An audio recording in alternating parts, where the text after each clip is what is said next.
So in 2007, I started to become active on climate change through Friends of the Earth and was able to connect to what has become a rapidly growing global movement.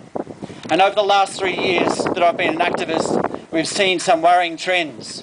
While the climate science has hardened and become far more dire, the campaign of misinformation and attacks on climate scientists has increased. And meanwhile, the climate impacts have worsened, with 2010 now shaping up to be the hottest year on record.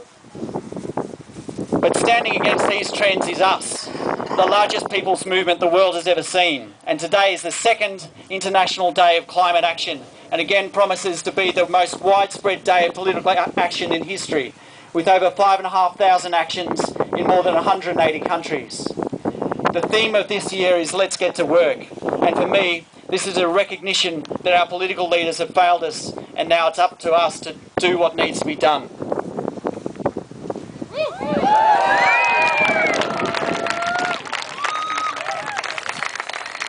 And what needs to be done is clear. We're done changing our light bulbs. What we need to do now is urgently address major sources of greenhouse gas pollution. I might turn that off. Hazelwood produces 3% of Australia's greenhouse gas emissions and 15% of Australia's.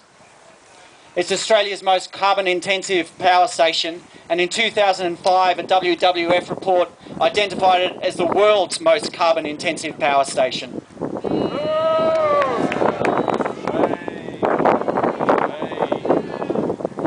So today we return to Hazelwood, a year on from our first mass protest here. Last year our action effectively revoked the social licence for Hazelwood to operate. The government was put on the back foot and quickly moved to invoke repressive new laws to deter further protest. And we'll talk about that in a little bit. But this year we've seen a concerted campaign by climate action groups, particularly in the inner city, Climate Action Moreland, Darebin Climate Action Now, Yarra Climate Action Now, Inc 3 and others, as well as Friends of the Earth, Environment Victoria and the Greens, to force Hazelwood's closure onto the political agenda.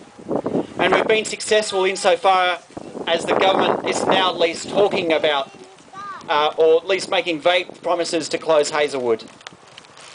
That's a win.